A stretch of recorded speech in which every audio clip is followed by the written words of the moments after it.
Namaskar. Hello and welcome to PGurus channel. It appears that Savio Rodrigues is a hero, or I should say a vilified hero in Maldives. And here is part 2 of our series on Maldives. We did part 1, it's done very well. And now we are going to add some more things. The number of questions, the number of inconvenient truths that might come out of these questions is going up quite quickly. And Savio has been his intrepid investigative self, digging out a lot of questions, a lot of things that are happening. So first of all, please like this video, and if you have not subscribed to our channel, do subscribe to our channel. And let's welcome Savio Rodrigues, also known as Prince Arihant. Savio, namaskar and welcome to PGurus channel. Namaskar, Sree Iyer, how are you?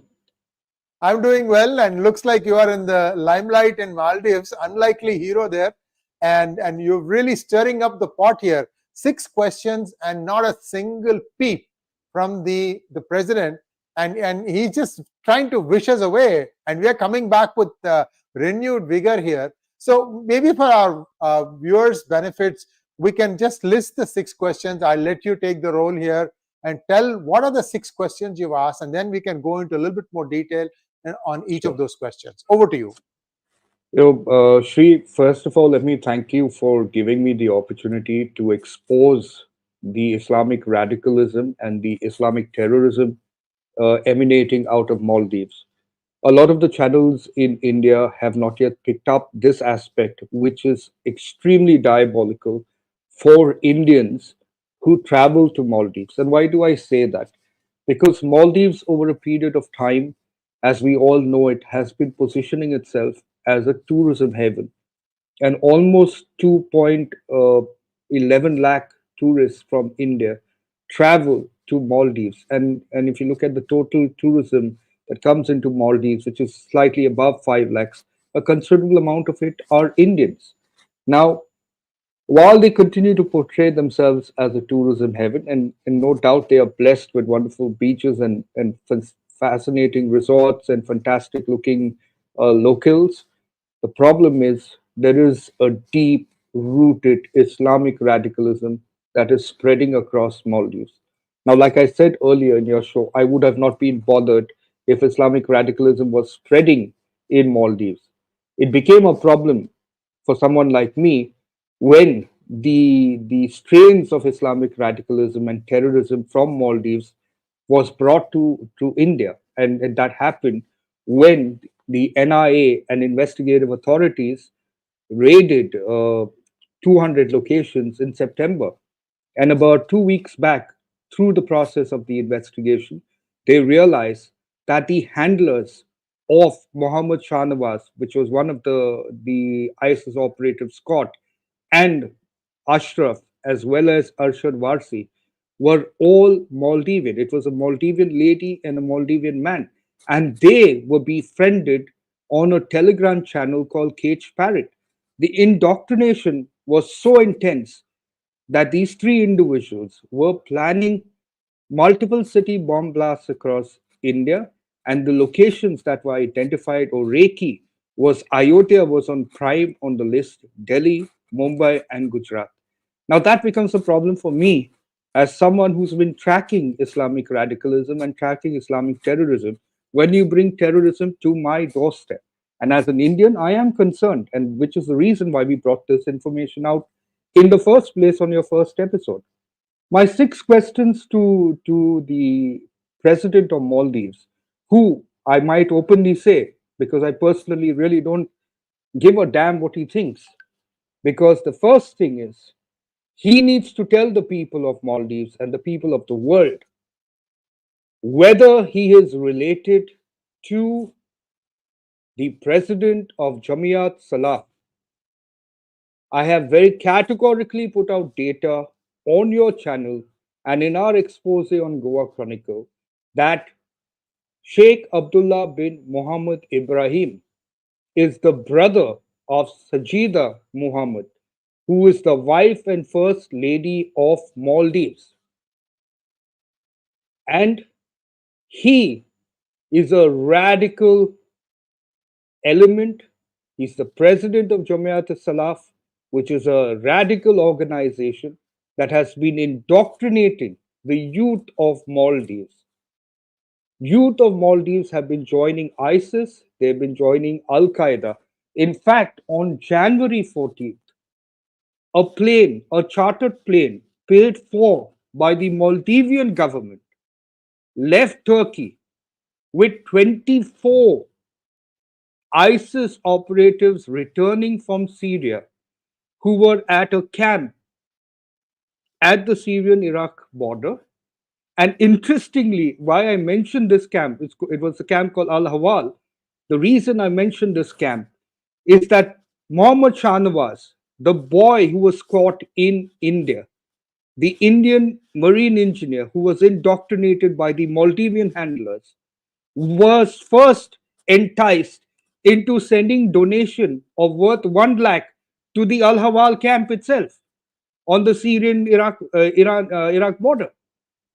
Secondly, he then sent 40,000 Indian rupees, and that's how his indoctrination started and led him over a period of months to plan and almost execute multiple city terror blasts in India before they were caught by the authorities. Now, there were other people who were involved in this planned attack, which the NIA is looking at, and they're looking and tracing the Maldivian connect to it. Now, the second question is to President Muizzu. And this is an important question because it's remained very quiet since 2012. In 2012, there was a lady, a Bangladeshi woman, working in the home of President Muizzu. He was not the president then, he was the mayor of Malé at that point of time. She committed suicide by hanging. There was an allegation that the maid was sexually abused in that home. However, the investigations were shoddily conducted, and this aspect of the sexual abuse of the investigation never ever came out. In fact, most of the media in Maldives did not report about it, except maybe one or two. And that's how we tracked that information. When informers in the media in Maldives told us that in 2012, there was a very, very suspicious death that happened at the home of Muizzu, who was then the mayor. The third important question, which is very important for us as India, is the clear link between the president of Maldives and Islamic radicals, but more so ISIS terror operatives. Like I said, on January 14th, 24 ISIS operators from Syria were brought back in a chartered plane paid for by the Maldivian government. But that's not all. There are 243 such ISIS terror operatives that are in Afghan jails, which the president of Maldives is also trying to bring back to Maldives. Now, you might want to position it as a humanitarian effort for the people of Maldives, but which aspect of this is a humanitarian effort when radical Islamists go and fight within a terror organization and the Maldivian government pays to bring them back? You are importing or re-importing terrorism back into Maldives, and it's done by the government. They chartered a plane. As far as the Syrian ISIS operatives were concerned, they will do the same. In fact, there are talks in the intelligence circle that they're going to not use UAE or maybe Turkey again to try and bring them back. The fourth important question is China's connect with Maldives. And why is it important for India and why is it important for Maldives? Almost 1.37 billion US dollar is the debt of Maldives with China. 70% of the infrastructure development happening in Maldives comes from China. And that is a serious debt trap.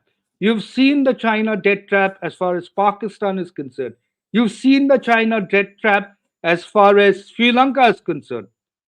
Maldives will face even worse repercussion because of the debt trap with China. And it's their choice. But the people of Maldives must be aware and must be made aware as to what exactly the President Muizzu is doing. They signed 20 agreements with China. One of them is the free trade agreement. That same free trade agreement will further rise up the debt that is accumulating, that Maldives and the people of Maldives and the future generations of Maldives will have to pay China. Now, why is the China angle also very important? If you actually go, couple of days ago, there's this Chinese spy vessel going around the Indian Ocean. The spy vessel is called 𝗤𝗙𝘄𝑗03, and it's moving around the Indian Ocean. The Indian authorities alerted Sri Lanka and Maldives to not allow for docking of this vessel. Now, this particular spy vessel is doing research as far as the Indian Ocean is concerned and trying to map out what is considered to be the deep water in order to create a route for its submarines. Sri Lanka did not give them the space to dock, but this particular vessel is now moving to Malé, where the president of Maldives, Mohammed Muizzu, has given them permission to dock in Malé, and they will be docking there on January 30th. You have a Chinese spy vessel roaming in the Indian Ocean, mapping the Indian Ocean, and you've got President Muizzu, who's come back from China, signing 20 agreements with China, almost accepting that he is a slave of China by allowing them to dock, while Sri Lanka said no. Now, what is even more astonishing is during the COVID crisis, and I'll tell you why Muizzu is actually nothing but an egoistical Islamic radical that hates India for what it stands for. When he came back from China, he made three erroneous statements, which, and the Maldivian government supported it, which was one, that we are not anybody's backyard and nobody can bully us. I don't think India is looking at bullying Maldives, and neither is any Indian looking at bullying Maldives, because Maldives is not in any competition with India. Maldives, in fact, like I said in our previous conversation, we see Maldives as a sister nation and we want to see it grow. But what has he decided to do? He's going to order medicines from Europe and USA. During the COVID crisis in 2021, India, through the vaccine Maitri, supplied 1 lakh vaccine doses to Maldives. Maldives and Bhutan was the first two countries in the neighborhood that India shared the COVID vaccines with. And today, President Muizzu, the Salafist and the China slave, is actually going to get production of medicine done in Europe and US. And I think it's a great idea. Please go and do it, because you will further take Maldives into an economic debt. The second is that he's extended the medical healthcare treatment to nations like Thailand and United Arab Emirates, because that free medical treatment was applicable in India. Now he's going to take it forward to Thailand and United Arab Emirates. Can you imagine taking it to United Arab Emirates, a great nation, but expensive as far as medical healthcare is concerned? So you're going to further take the Maldivians into debt, but then they've elected him as the president, so they have to live with the devil you elect. Now, let's take the India hate further. The first step of the India hate that really was saddening when he came back from China was because of his hate for India, because of his ego for India. A 14-year-old boy died. A 14-year-old boy died who was living in the island, had to come to Malé for treatment, but the authorities did not allow for the use of the India's Dornier aircraft. In fact, the family has blamed the Maldivian government for failure to sending the aircraft so that that boy could be airlifted for treatment. Many within Maldives are of the opinion that it was President Muizzu's ego, and this is not the Indian reportage, this is Maldivian newspapers themselves, that blame the hatred and the ego of Muizzu towards India that led to the death of this 14-year-old boy.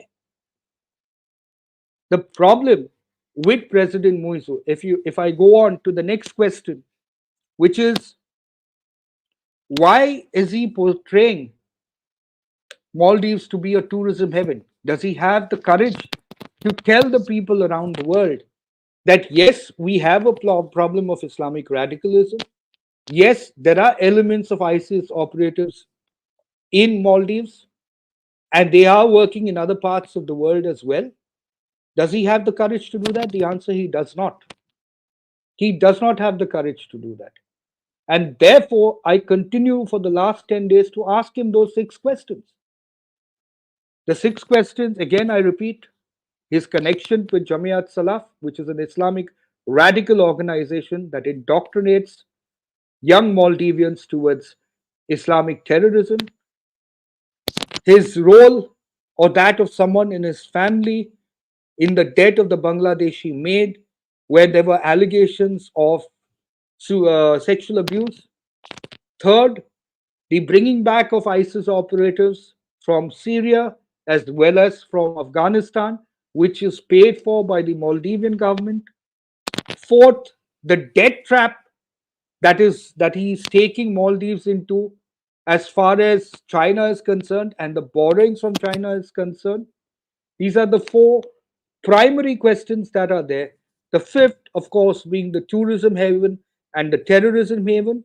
And the 6th, he needs to tell the world whether he's a closeted Islamic terror supporter. You know, when we put out the video, Sree Iyer,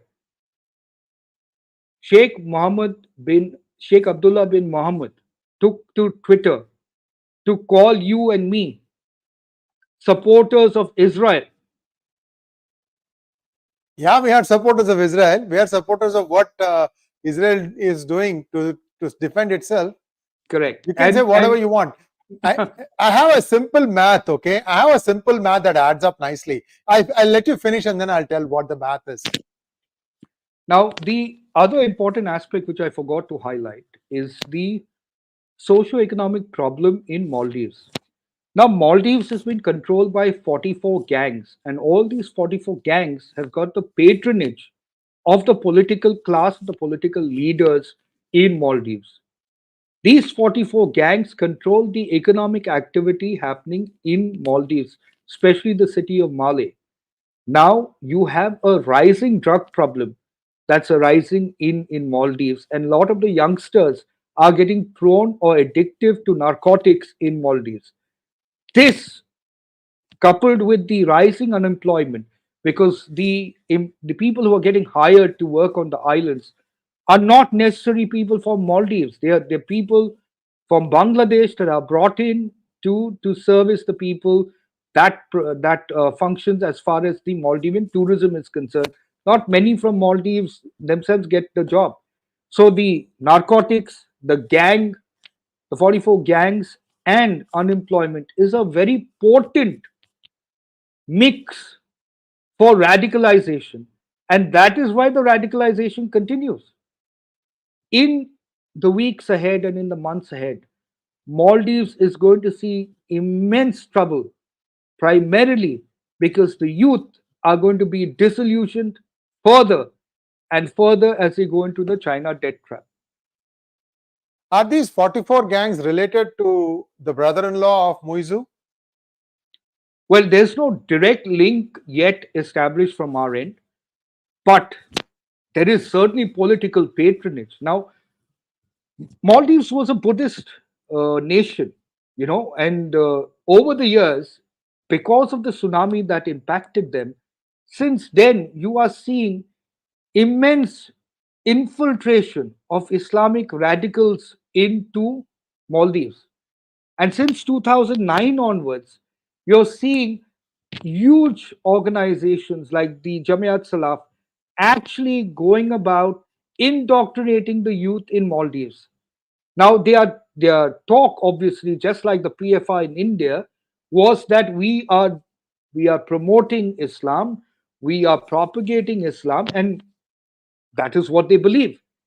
But then, how come your statements, like one of the preachers from Jamiat Salaf, his name is Adam Shamim. Adam Shamim was traveling to India a couple of years ago, and he was stopped at the Thiruvananthapuram airport by the authorities. He was not allowed to enter. He was detained for 30 hours.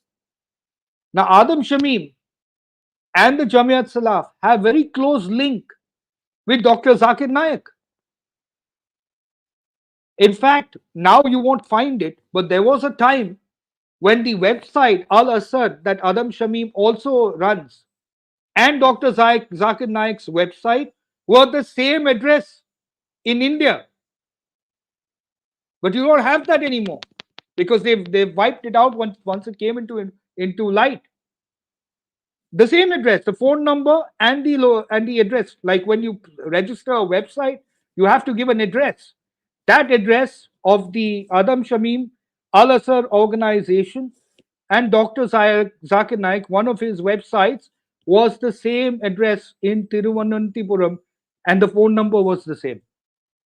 So there is a direct connect between Jamaat Salaf, Zakir Naik, and other Islamic organizations. In fact, they have been pro-Hamas. And that is what I want to tell Sheikh Abdullah bin Muhammad Ibrahim, that of course I support Israel. I support Palestine too. What I don't support is terrorism. And what I don't support is weaponizing of religion, just like Islamic radicals do and create terrorists out of people who are in the Muslim community. Savio, something doesn't add up.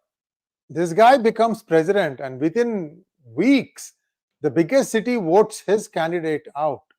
Was the election fair for the president, you think? Well, he did get a lot of support from the Salafs, the Salafi movement that is there. So a lot of Islamic radicals did vote for him. And a lot of people within Maldives votes for him, because you've got to understand that Maldives is an Islamic nation at this point of time.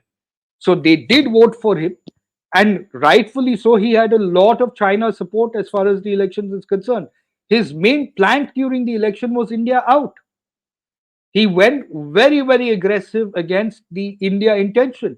And if 54% of the population of Maldives voted for him, it means that 54% of that population in Maldives was with him as far as the India out campaign is concerned.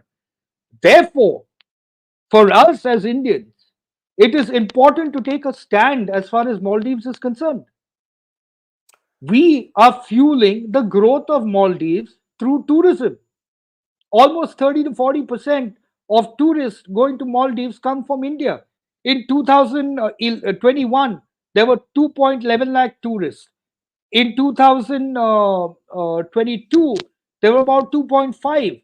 And in 2023, there are about 2.22 lakh tourists that have gone there. So out of 5 to 5.5 lakh tourists that Maldives sees, most of them happen to be from India. Today, if the Indian decides that I am going to boycott Maldives, Maldives is going to face an economic crisis, because tourism is one of its major economic drivers. I thought it was the biggest. There was nothing else. I mean, well, they're living on loan from China, so you'll never know. Right. Once you have somebody like Muizzu start seeing a downfall. See, he has all the trappings of a dictator. I'm saying this with utmost responsibility. If you map the way dictators have functioned, This man has got the trappings of a dictator. But what will happen is that when he starts finding his feet slipping and finding himself going in a sinking sand, this man is going to run away to Sri Lanka because he's got accessibility to Sri Lanka. His stepmother is from Sri Lanka. He has property in Sri Lanka.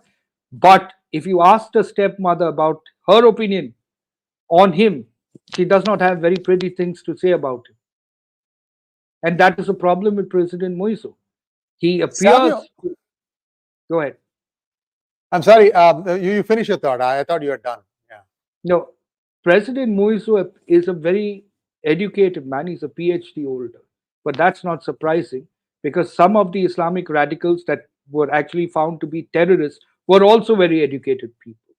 The point is, we have somebody in our neighborhood who is an Islamic radical and an Islamic terror sympathizer. And that is a problem for India. First, I want to just connect the dots here, Savio. I mean, we don't know for sure this is the reason, this is what is happening. But let us say that a certain brother-in-law has evidence of a certain maid being sexually abused by a certain individual in the house of Muizzu. And how convenient would it be for the brother-in-law to basically blackmail the person? And in exchange, they make sure that all the media is, portraying India as the villain. I mean, it's laughable, Savio. My information tells me that there are less than 100 Indian support staff. They are not all army or anything like that. If I look at the Indian contingent outside of the consulate, it's in 2 digits, man. What is India out? Did anybody bother to even ask? Do you find Indian soldiers marching up and down in Malé? Do you see Indian patrol boats going around? Well, he's asked for India to withdraw the troops by March 15th, if I'm not mistaken. And we currently in talks. The Indian government is in talks. Now, the problem is Muizzu's Islamic indoctrination and Muizzu's dependency on China. As long as you control to be dependent on China, you are going to face a death trap because that's what China wants. Maldives is merely a pawn in the larger geopolitical game that China has to play as far as the Asian region is concerned, in particular in the Indian Ocean. They need to have sizable control. That's why Sri Lanka was their target. Maldives is their target. Pakistan, of course, is in bed with them, and Pakistan goes to bed with anybody. It's their known habit, They're promiscuous, a nation. What can I say? And it's the same thing that's happening with Maldives. Maldives as a nation is showing how promiscuous they are, because they were willing to jump into bed with China so fast. And he comes, as soon as he gets out of his aircraft in China, he goes and does a press conference, and he subtly tells India that, hey, listen, I've got China with me. Obviously, he didn't say it in that tone, but subtly is what he was saying. So I think it's important for us Indians to understand we don't have anything to do with Maldives. You send terrorists to us, we will expose you. You send terrorists to us, we will end up dealing with terrorism the way the Indian government has decided to deal with terrorism. Our unknown men are dealing with terrorists around the country, around the world, in fact. The same unknown men can deal with terrorists in Maldives as well. Right? So, but what I want to send out to the people of India is one very strong message.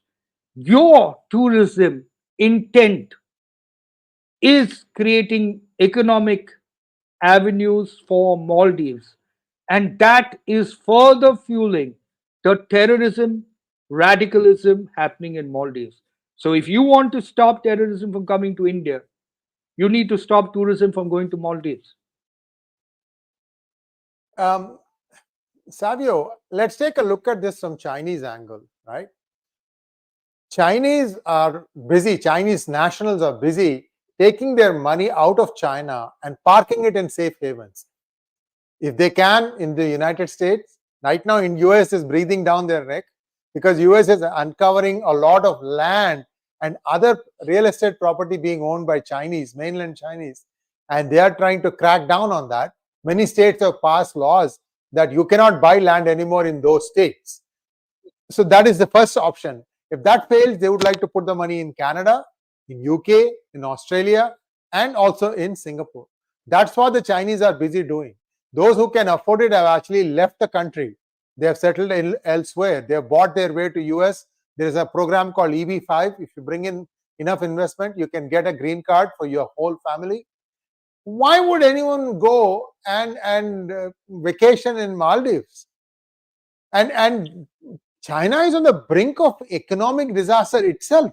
They don't have money to give to others because they don't have money to feed their own people. And also on that submarine, Savio, my information is that the Chinese submarines can only go up to a distance of 1,000 miles, 1,600 kilometers. Correct. Maldives is at the real end of what that range is. In other words, if they can't fuel in Maldives, and if India doesn't allow, India will not allow. If Sri Lanka doesn't allow, these guys are in deep shit, man. Deep shit. I agree. You see, the problem is China is very good at media control. The International Liaison Department of the Communist Party of China is known to associate with political leaders, media, influencers, and therefore they are capable and quite frankly quite effective in telling the world or hiding from the world the actual economic conundrum that China is actually experiencing. In fact, we had our own political leader, the 50-year-old adolescent, Rahul Gandhi, in 2008, sign a memorandum of understanding with the ILD, the International Liaison Department, which is nothing but a foreign covert intelligence agency. So people will continue, especially nations like Maldives, who primarily need money. You see, they want infrastructure development, they need, but they don't have economic activity. Maldives does not have a waste management system, apparently. You know, Maldives does not have sustainable development happening in its country. There are so many factors that Maldives does not have. It does not have because it's spending its resources and it's young in radicalism. Exactly what Pakistan was been doing. Pakistan has been living as a country on foreign money. First it was the US, now it is China, the same with Maldives. And that is the problem. The problem is when you become a slave, and that is what the Maldives government is. And I'm saying it. President Muizzu, you are a slave of China. The behavior is that of a slave of China. In fact, the Indian government, in its wisdom, must really teach Maldives a lesson. Because when there was the COVID crisis, when there was another government in Maldives at that point of time, Maldives was the first. Maldives and Bhutan were the first two that got vaccines from us. Because that was our nature. That is India's nature, the humanitarian effort. But you don't show humanitarian efforts to terror sympathizers. And that's the problem with Maldives. Lots of questions. I don't know if any answers will come out from there. I don't think he will answer, Sree Iyer. I think President Muizzu is a coward. He's also an idiot in my book. He's also an idiot in my book. He makes him an educated idiot. Why would you cut off your own nose?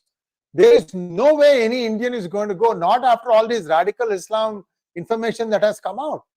See, somebody goes to vacation to take their minds off of day-to-day problems. They can't be just looking over their shoulder every minute to see if somebody is in to stick it to them. And this kind of hatred against India, I mean, why are you biting the hand that feeds you? So anyway, so they have self-gold, and I would be very curious if if there's a way India can force the Maldives to not allow the submarine to refuel. I'm telling you, that'll be really bad. There'll be a new submarine accident where the submarine runs out of gas. No, but I think Maldives or President Muizzu, what I'm getting to understand from people on the ground, is that his indebtedness to China is very high. A lot of it has to do with his elections. A lot of it has to do with the plans that China has for Maldives, and being very individualistic a person, an egoistical a person, President Muizzu, is looking at his long-term benefit for himself more than the country. Because if he had any wisdom with him, he would have realized that the issue that happened in India after the comments by some of his ministers to the Indian Prime Minister Modi, as well as the Indian government at that point of time, did not need to escalate into such a large conflict or diplomatic rift between India and Maldives. He, however, has decided to allow for it to get to him and and bring out his ego and hatred for India. And I'm not surprised, because Islamic radicals hate India. Islamic radicals hate the resurgence of India. And therefore, it is incumbent on every Indian to teach Maldives, not the people, but President Muizzu, that you cannot take India for granted.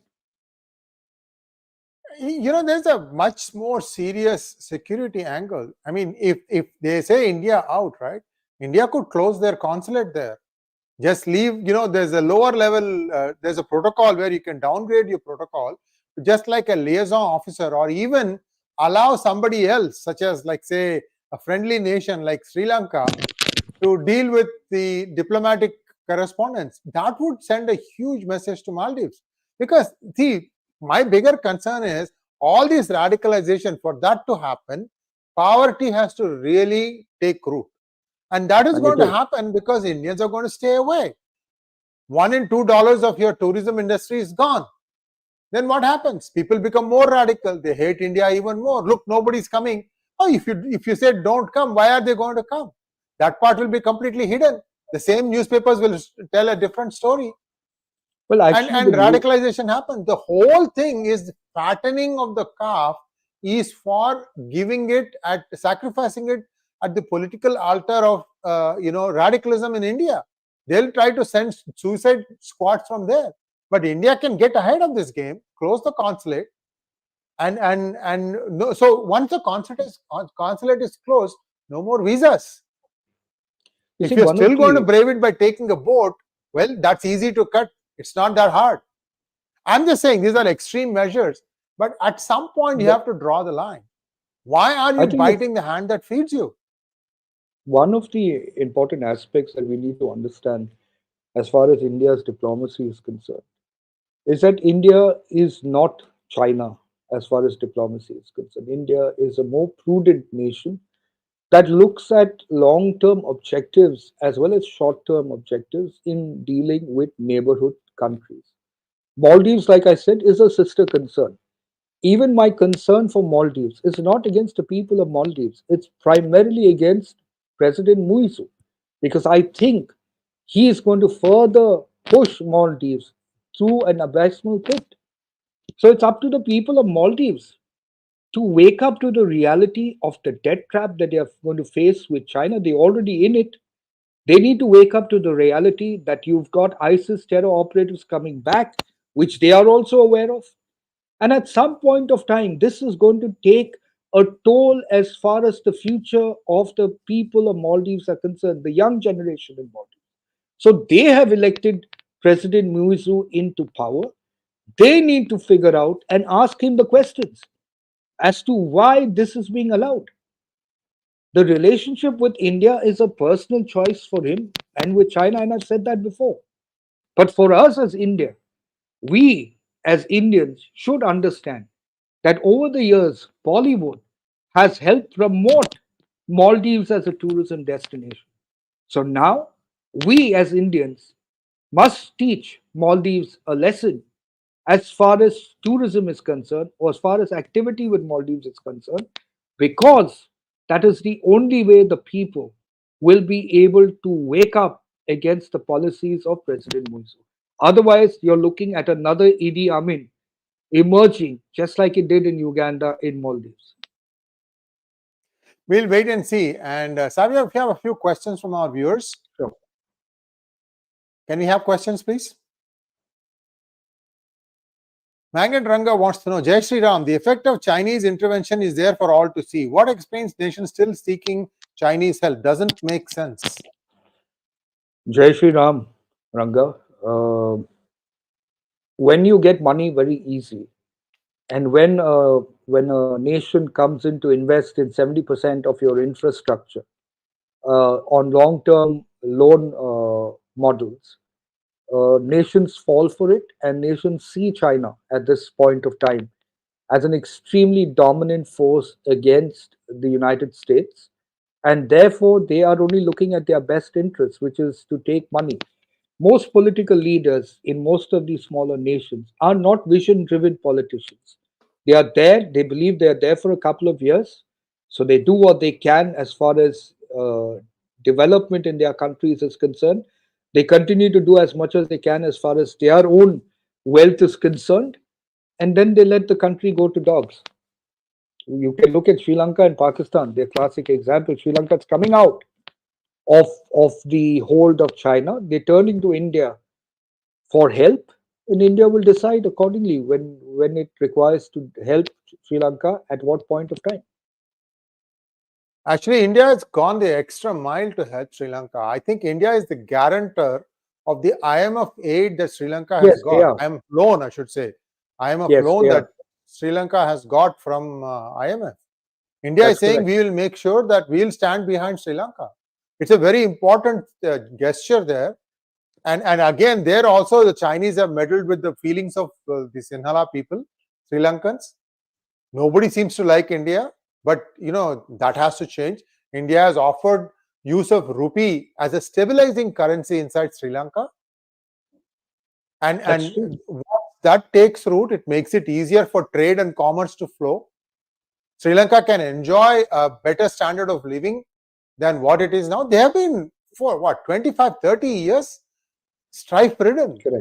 They need the common person's life hasn't changed, and that can be easily fixed. And India is doing that, because if India doesn't do it, China wants to do it, US wants to do it. US is trying to do this usual conversion business, and China wants to give some money, and they've already taken a 99-year lease in Hambantota. I hope it's just fenced off so that they don't come outside of that Hambantota harbor. People tell me that everybody is in plain clothes, but they all have a military bearing. Obviously. Because the agreement says that no military presence in Hambantota. Everybody wears civilian clothes, but you look at them, this is ding, ding, ding, like this. So it's China is a joke. I mean, they think they can get away with anything. Never honor any agreements. They are just radioactive. That's all I can say. Ajay Nagendra wants to know, thank you for bringing out the video on the actual situation in Maldives. I'm surprised that the shoot and scoot social media brigade silence on the death of a child in Maldives. I can't comment on what other people on social media do. My job was not to react to the criticism that happened at the point of time when the images of Lakshadweep of Prime Minister Modi were put up.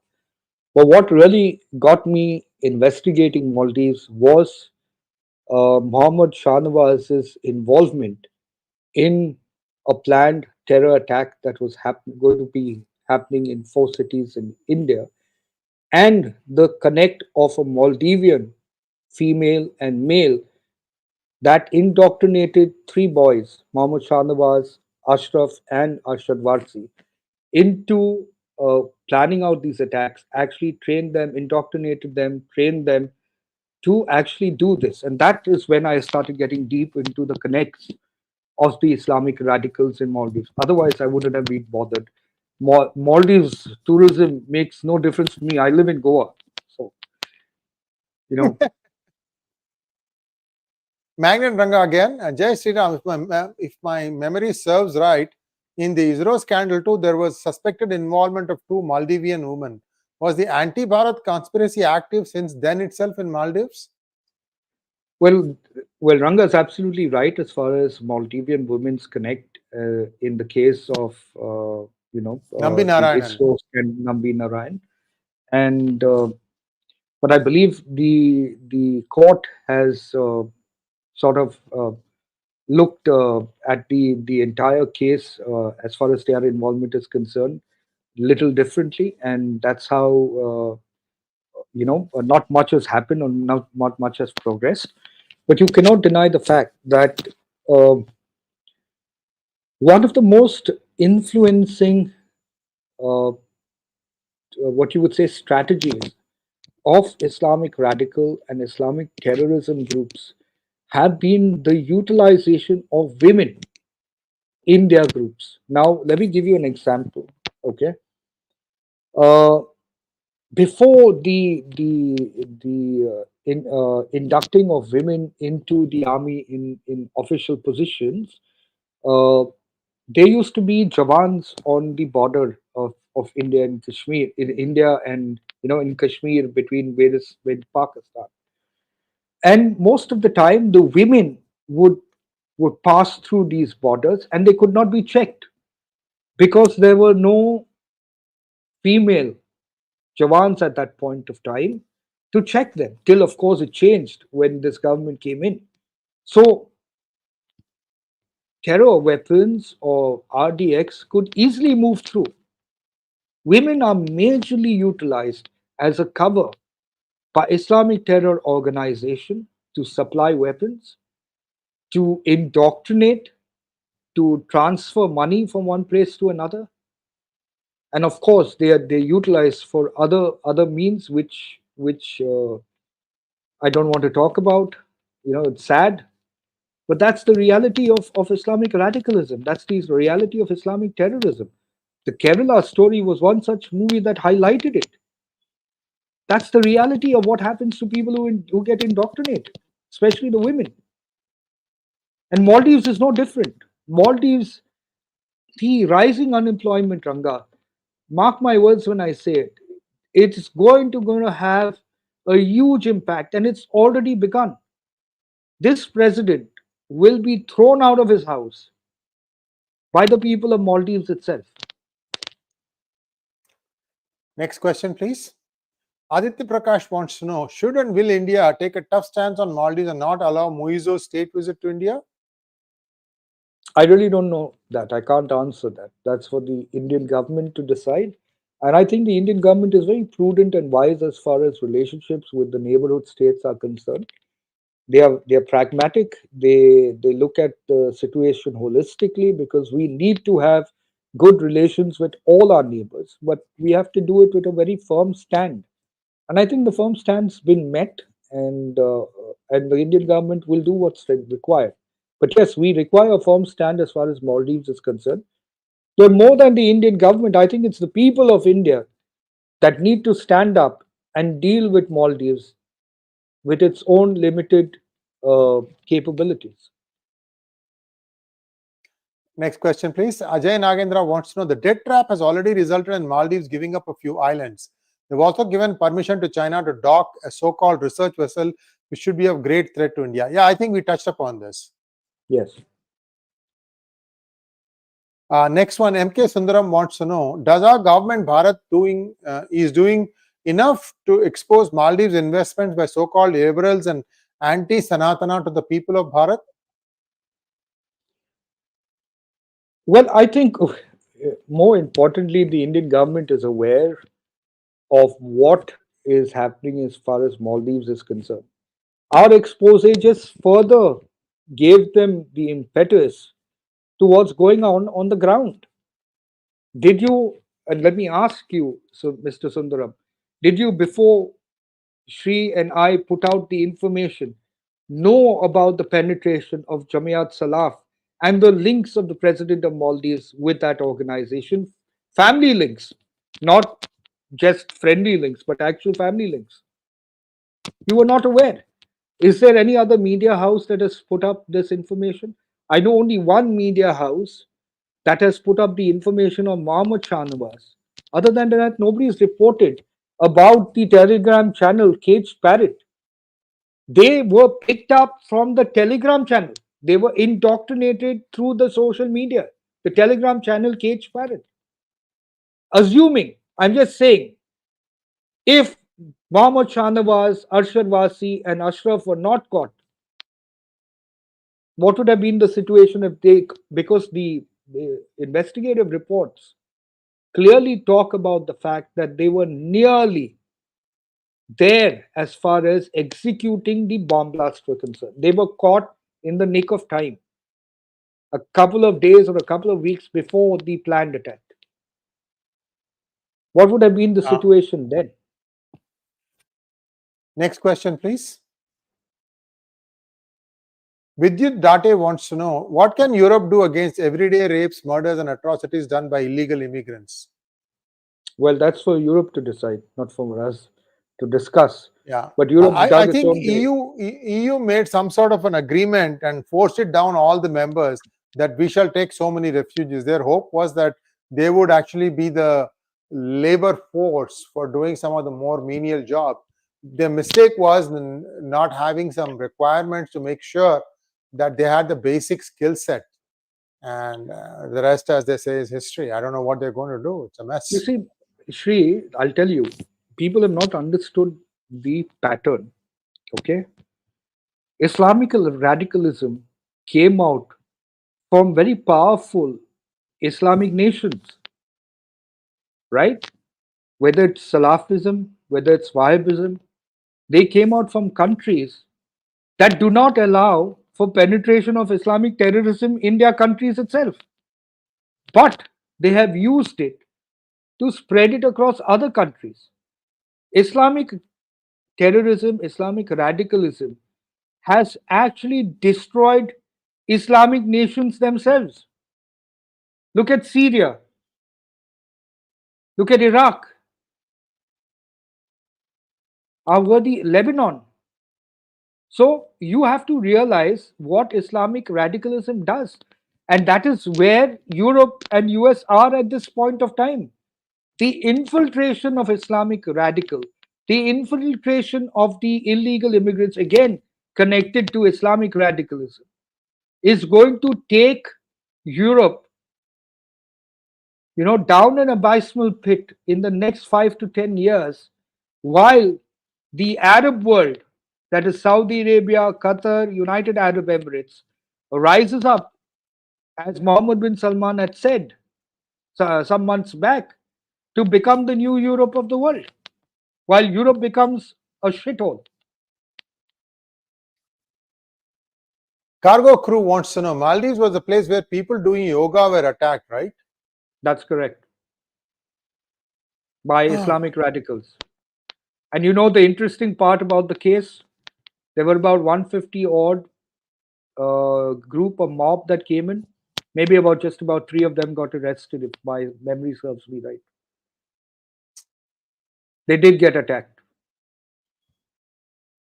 Well, this is downhill from here on from them. Even if tomorrow Muizzu was to resign, to regain the confidence of tourists, it's going to take a lot of time. I'm just afraid that they have, signed themselves a one-way ticket to hell. Anyway, that's up to them. They did it deliberately. Whatever happens, they have to face the consequences. Viewers, we have in a few hours' time our friend from Roshan from Manipur, Meitei. We're going to talk about what is happening in Manipur. At least 40,000 documented illegal immigrants who have come in now because of the conflict, and we don't even know how many are it's a porous border. We don't know how many are moving in. It could be in Nagaland, it could be in Mizoram, it could be in Manipur. This is another crisis. Who created it? We have some hints.